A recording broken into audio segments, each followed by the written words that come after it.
하나님의 말씀 보겠습니다. 신약 성경 요한복음 21장 185페이지, 신약 185페이지, 요한복음 21장 20절부터 22절 말씀 보겠습니다.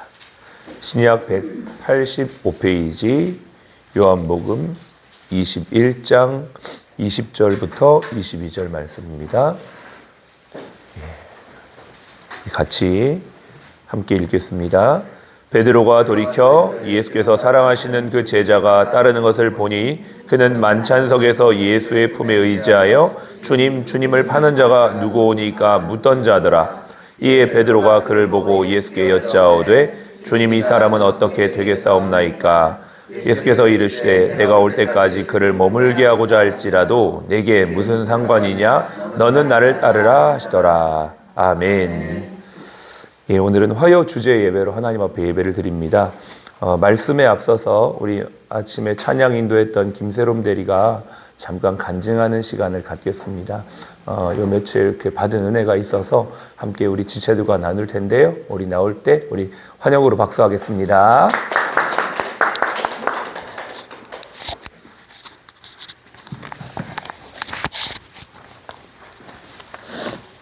안녕하세요. 저는 사랑플러스 원무과에서 근무하고 있는 김세롬이라고 합니다. 부족한 제가 이 자리에 서게 된 것은 사실 이번 찬양 인도할 때 하나님의 세계란 찬양을 해야겠다는 마음을 하나님께서 주셨고, 그 이유를 함께 나누고 싶어서 찬양을 예배 시간에 한 곡만 했으면 좋겠다고 목사님을 찾아가서 요청드렸습니다. 목사님께서는 제 이야기를 들으시더니 그럼 두 곡 하시고 그 마음을 간증하시죠 하셔서 사실 네 알겠습니다 하고 대답은 했는데 많이 부담스러웠습니다. 저는 아무것도 아닌 사람입니다. 신앙적으로 보면 전 모태신앙이지만 20살에 하나님을 영접하였고 깊은 신학적인 지식도 없고, 더군다나 제 앞에 여기 목사님, 또 전도사님, 사모님, 그리고 저보다 더 오랜 신앙의 길을 걸어오신 신앙의 선배님들 앞에서 부족한 제가, 그리고 세상적인 눈으로 봤을 때 전 유명하고 어느 분야에 뛰어난 사람도 아니고 부자도 아니고 그냥 하루하루 살아가는 평범한 한 가정의 남편의 부인이자 두 아이의 엄마, 그리고 그냥 직장인입니다. 그럼에도 부족한 저에게 귀한 시간을 허락하신 하나님, 목사님께 감사드립니다. 두려운 마음이 있지만 저와 함께 하신 하나님께서 이 시간에도 함께 해주실 줄 믿습니다. 오늘 찬양한 하나님의 세계를 부르고자 한 이유는 두 가지가 있었는데요. 그 첫 번째로 저는 하나님의 은혜로 단기 선교 혹은 여행으로, 해외는 자주는 아니지만 종종 나갈 기회를 주셨는데요. 저는 선교를 가든 여행을 가든 항상 공항에 도착하면 이상하게 참 아름다워라, 이 찬양이 그냥 절로 나옵니다. 공항에 내리면 나라마다 느껴지는 게 달라요. 공기, 온도, 바람, 햇빛, 그리고 또 꽃, 나무, 풀, 물론 이런 자연이 없는 것도 있어요. 그렇지만 제 눈에는 그 모든 것들이 다 아름답고 얼마나 경이로운지 절로 이 찬양이 나오면서 생각합니다. 맞아, 내가 믿는 하나님이 이렇게 대단한 분이었지. 사실 이번 선교 가는 인도는 전 가보지 못했습니다. 그런데 사실 힘들 거예요. 지금 겨울의 끝자락이라서 많이 덥진 않겠지만 아침 저녁에 일교차로 인해서 힘들 거고, 문화도 다르고 음식도 맞지 않고 또 위생적이지 않을 수 있고 또 사람은 엄청 많고, 그렇지만 그럼에도 불구하고 선교 기간 가운데 우리 가시는 단기 선교팀 가운데 사역하느라 피곤하고 바쁘고 힘들겠지만, 그럼에도 불구하고 하나님의 지으신 아름다움을 마음껏 느끼고 찬양하고 돌아오는 시간이 되는 마음으로 이 찬양을 하고 싶었습니다. 그리고 두 번째 이유로, 전 이 병원에서 2012년도 2월부터 근무했는데요. 솔직히 저도 제가 이렇게 한 곳에서 오래 근무할 줄 몰랐습니다. 처음에 선교하는 병원이고 예배드리는 병원이라고 해서 지원했고 입사했습니다. 그런데 사실은 솔직히 말하면 지금은 돈 벌려고 나옵니다.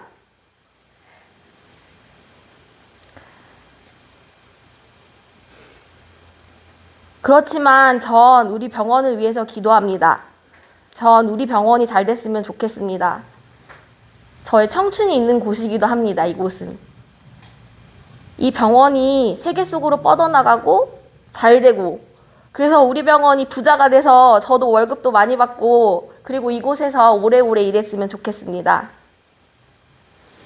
사실 그러려면 세상적인 생각으로 생각해 보면 성교병원 원장님 하시면 안 돼요. 성교 가시는 원장님 설 연휴에 푹 쉬고 나와서 환자 한 분 한 분 더 열심히 진료하시고 수술해 주시고, 또 우리 가시는 성교 팀원분들 연휴에 가족들이랑 즐거운 시간 보내고 잘 쉬고 돌아와서 더 열심히 일하는 게 이득일 수 있습니다. 한번 성교 가려면 많은 돈과 많은 이들의 시간과 노력이 들어갑니다.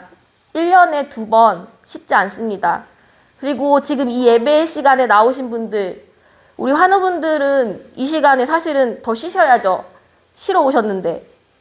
그리고 우리 직원분들 20분 일찍 출근하려면 집에서 30분은 더 빨리 나와야 해요. 그리고 솔직히 예배 드린다고 월급 더 주지 않습니다. 세상적인 눈으로 보면 지금 우리 다 손해보는 거잖아요. 이 찬양의 가사처럼 세상은 말합니다. 곱디 고운 길이 있는데 왜 힘들게 사냐고. 그렇지만 우리가 가야 할 길은 이 길이 맞는 것 같습니다. 선교하고 예배드리는 병원, 이 병원의 사명은 원장님뿐 아니라 오늘 모인 우리 모두에게 주신 사명이라고 생각합니다. 기도해 주세요. 우리 병원이 하나님의 사명을 끝까지 잘 감당할 수 있도록. 그리고 얼마 전 저의 첫째 아들과의 이야기입니다. 엄마 뱃속에서 10개월, 그리고 세상에 나와 예배드리다가 코로나로 2, 3년간을 유튜브로 예배드렸어요. 그리고 2년 전부터 주일마다 교회에 나가는 7년차, 평생의 신앙생활을 하는 저희 아들입니다. 근데 어느 날 저희 아들이 저에게 이렇게 말하는 거예요. 얼마 전이에요, 진짜. 엄마, 하나님 믿는 게 생각보다 귀찮은 게 많은 것 같아요. 그래서 전 왜 그렇게 생각해? 라고 물어봤습니다.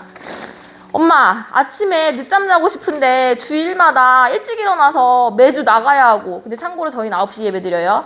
밥 먹기 전에 먼저 밥 먹고 싶은데 자꾸 기도하고 밥 먹으라고 하고, 그런데 식기도 자주 잘 안 합니다.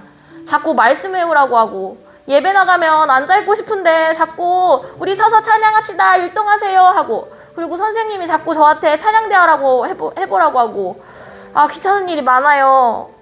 그래서 저는 처음에 우리는 하나님의 창조물이고 하나님을 찬양하기 위해 지어진 거고 그래 우리 목적이고 이렇게 설명하다가 맞아, 네 얘기가 맞다. 하나님 믿으면 생각보다 귀찮고 힘든 일 많아. 그리고 내가 나이가 더 들고 어른이 되어갈수록 귀찮은 일이 더 많아질 거고 어떨 때 손해볼 수도 있고 어려움을 당할 수도 있어. 하나님의 자녀로 살아가는 게 쉬운 일이 아니야. 하나님의 자녀로 사는 게 어렵지만 가장 좋은 길이고 좁은 길이지만 쉬운 길이야.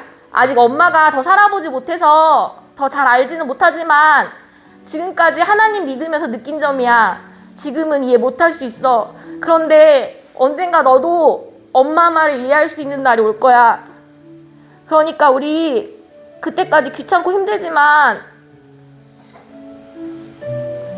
하나님 더 믿어볼까? 근데 다행히 첫째가 네라고 대답했습니다. 그래서 이유를 물어봤어요. 왜? 그랬더니 저희 아들이 잘 모르겠는데 엄마가 얘기하니까 그냥 그렇게 해야 할 것 같아요 라고 대답했습니다. 그리고 어제 바로 1월 30일 첫째가 저에게 엄마 저 찬양대 할게요. 그래서 제가 원래 나가는 시간보다 더 일찍 나가야 돼 그랬더니 한참을 생각하더니 일단 해볼게요. 선생님한테 찬양대 한다고 말씀드려주세요 라고 이야기해줬습니다. 마지막으로 어떻게 마무리해야 할까 생각을 했는데 저와 저의 첫째 아들 그리고 선교 가시는 분들 오늘 이 예배 나오신 분들 우리 모두의 고백이 될 것 같습니다.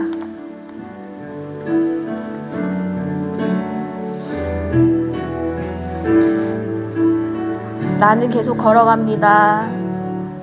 나는 계속 걸어갑니다. 수없이 넘어져도 사람들의 방향과는 조금 다르다 해도 내가 가는 길이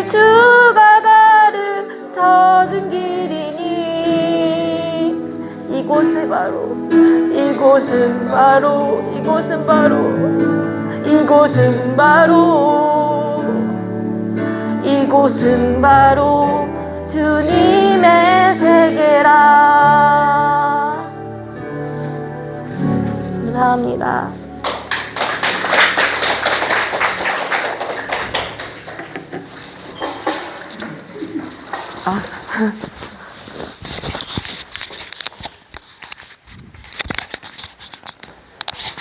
예, 우리 바로 이어서 말씀을 좀 나누겠습니다. 1951년 코바디스 도미네라는 영화가 있습니다. 해석하자면 주여 어디로 가시나이까. 이 영화는 네로 황제 당시를 배경으로 하고 있는데요. 로마의 큰 화재, 대화재가 일어났을 때 그 화재의 범인을 기독교인으로 몰아가면서 기독교인들을 대대적으로 핍박하던 사건을 배경으로 하고 있습니다. 그 당시 로마를 살고 있었던 베드로가 네로 황제의 핍박을 피하여 도망가는 길에 부활하신 주님을 다시 만나게 되죠. 주님이 그에게 말씀하십니다. 그가 먼저 주님께 묻습니다. 주여 어디로 가시나이까? 코바디스 도미네. 그렇게 묻자 베드로의 그 질문에 주님은 이렇게 말씀하시죠.